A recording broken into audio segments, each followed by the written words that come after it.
Tovino Thomas, Trisha இவங்களோட நடிப்பில் நேற்று ரிலீஸ் ஆன ஐடென்டிட்டி அப்படிங்கிற ஒரு மலையாளம் தமிழ் ரெண்டுமே பைலிங்குவலாக இந்த படம் வந்திருக்கு. இந்த படத்தோட முதல் நாள் வசூல் எவ்வளோ அப்படிங்கிறத இந்த வீடியோவில் நம்ம பார்க்க போகிறோம். அதாவது இந்த படம் ஓவர்சீஸ்லேயுமே நல்ல கலெக்ஷன் எடுத்திருக்கு, அதே மாதிரியே கேரளாலையுமே நல்ல கலெக்ஷன் எடுத்திருக்கு. இது இல்லாமல் தமிழ்நாட்டில் ஆக்சுவலாக இன்க்ரீஸ் பண்ணுறாங்க ஷோ அப்படின்னு சொல்கிறாங்க, அதை பற்றிலாம் பேசுவோம். அப்புறம் இந்த படத்தோட பட்ஜெட் என்ன அப்படிங்கிறதையும் பார்ப்போம். அப்புறம் இது இல்லாமல் மார்க்கோ ஒரு பக்கம் வசூலில் அடித்து துவம்சம் பண்ணிக்கிட்டு இருக்கு, அதே மாதிரியே மேக்ஸ் ஒரு பக்கம் நல்ல வசூல். இது இல்லாமல் புஷ்பா 2 நேற்று 29வது நாள் இந்த படம் வந்து எவ்வளோ கலெக்ட் பண்ணியிருக்கு அப்படிங்கிறதையும் பார்ப்போம். அப்புறம் இன்னும் சில படங்கள் முஃபாசா, யூஐ, பேரோஸ் இந்த மாதிரி படங்களோட வசூலையும் நம்ம பார்க்க போகிறோம். ஸோ வாங்க வீடியோக்குள்ளே போகலாம்.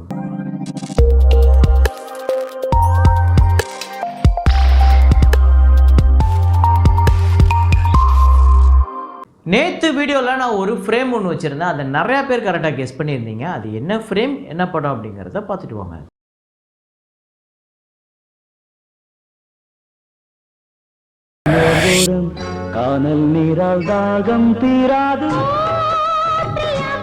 மணிரத்னம் அவர்களோட இயக்கத்தில் நாகார்ஜுன அவர்களோட நடிப்பில் வந்த இதயத்தை திருடாதே தெலுங்கில் வந்து கீதாஞ்சலி, இந்த திரைப்படத்தில் ஓ பிரியா பிரியா அப்படிங்கிற ஒரு பாட்டில் வரக்கூடிய ஃப்ரேமை தான் நம்ம வச்சுருந்தோம்.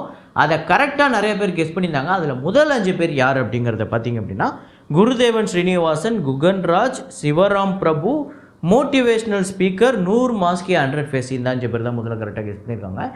இன்றைக்கி ஒரு குயிஸு, அதாவது இதுக்கு முன்னாடி போன வாரம் ஒன்று வச்சுருந்தோம்ல, அதே குயிஸ் தான் இந்த வாட்டியும். 4 படம், அதில் ஒரே ஒரு விஷயம் வந்து காமனாக இருக்கும். அது என்ன அப்படிங்கிறத நீங்கள் கண்டுபிடிக்கணும். இப்போ ஒரு 4 படம் இருக்கும், அந்த 4 படமே வேறு வேறு டேரக்டர், வேறு வேறு நடிகர்கள், வேறு வேறு கதைகளும். ஆனால் இந்த 4 படத்துக்குமே ஒரே ஒரு விஷயம் மட்டும் காமனாக இருக்கும். அது என்ன அப்படிங்கிறத நீங்கள் கமெண்ட்டில் போடுங்க. ஸோ பாருங்கள், கண்டுபிடிங்க.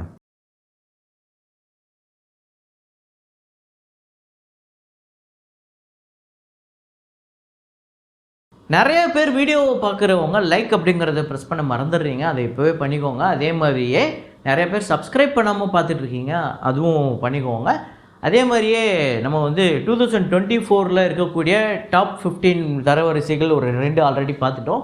இன்னும் 2-3 வர வேண்டியது இருக்குது, அதை நம்ம பார்ப்போம். அது வேறு என்ன நீங்கள் எதிர்பார்க்குறீங்க இந்த 2024 வேறு என்ன டாப் 10 டாப் 15 போடலாம் நீங்கள் நினைக்கிறீங்க அப்படிங்கிறத கமெண்ட்டில் போடுங்க. மேபி வரப்போகிற நாட்களில் அதை கண்டிப்பாக நம்ம பண்ணுவோம். ஸோ இப்போ வசூல்களை போயிடலாம். முஃபாசா த லயன் கிங் இந்த படத்தோட டே 14 இந்தியாவில் வந்து 3,97,00,000. டோட்டலாக இந்த படம் வந்து 149,82,00,000 வந்து வசூல் பண்ணியிருக்கு, அதாவது 150 கோடி கிட்ட. வேர்ல்டு வைடு இந்த படம் வந்து 3,100 கோடி கிட்ட வந்து வசூல் பண்ணியிருக்கு, $365 மில்லியன். பேபி ஜான் இந்த படத்தோட டே 9 இந்தியாவில் வந்து 1,08,00,000, வேர்ல்டு வைடு 1,25,00,000.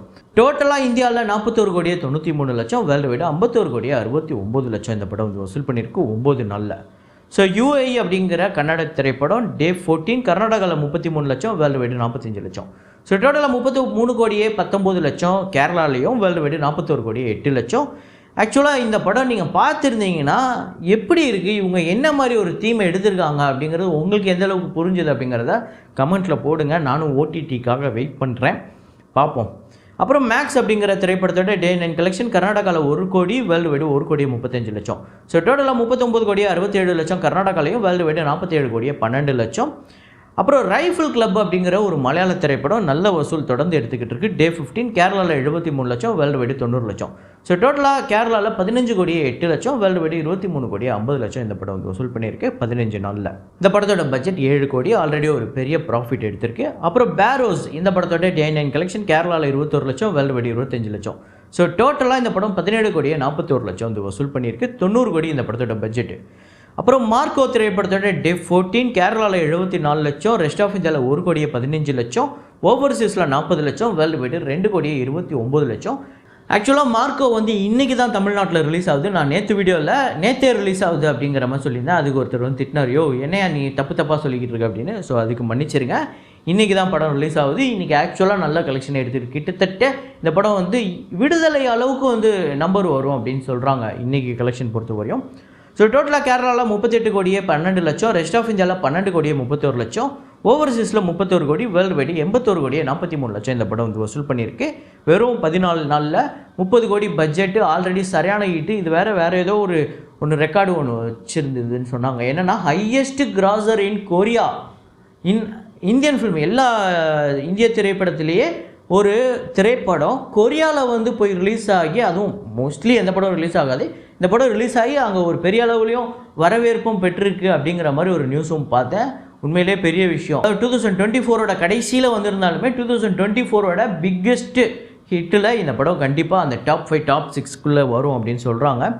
அப்புறம் நேற்று ரிலீஸ் ஆன ஐடென்டிட்டி இந்த படம் பார்த்திங்க அப்படின்னா டே 1 கேரளாவில் 1,83,00,000, ரெஸ்ட் ஆஃப் இந்தியாவில் 22,00,000, ஓவர்சீஸில் 1,85,00,000, வேர்ல்டு வைடு 3,90,00,000 இந்த படம் வந்து வசூல் பண்ணியிருக்கு. டே ஒன்னே ஒரு நல்ல கலெக்ஷன் வந்திருக்கு. ஆக்சுவலாக ரிப்போர்ட்டுமே நல்லா வந்திருக்கு. இன்றைக்கி தமிழ்நாட்டில் ஷோஸ் வந்து இன்க்ரீஸ் பண்ணுறதா சொல்கிறாங்க. ஸோ அந்தளவுக்கு இந்த படத்துக்கு ஒரு நல்ல வரவேற்பு கிடச்சிருக்கு. புஷ்பா 2 திரைப்படத்தோட டேட் 29 தமிழ்நாட்டில் 16 லட்சம், ஆந்திரா தெலுங்கானாவில் 1,25,00,000, கர்நாடகாவில் 15 லட்சம், கேரளாவில் 1 லட்சம், ரெஸ்ட் ஆஃப் இந்தியாவில் 4,85,00,000, ஓவர்சீஸில் 20 லட்சம், வேர்ல்டு வைடு 6,62,00,000.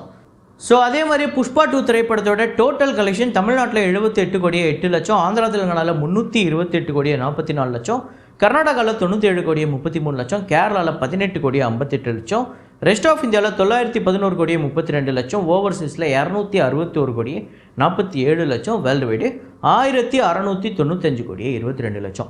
இப்போது இந்த புஷ்பா 2 அதாவது ரெஸ்ட் ஆஃப் இந்தியாவில் மட்டுமே ஒரு 900 கோடி கிட்ட கலெக்ட் பண்ணியிருக்கு. ஹிந்தி பெல்ட்டில், ஹிந்தி லாங்குவேஜில் ஒரு பெரிய ஹிட்டுன்னு வச்சுக்கோங்களேன்.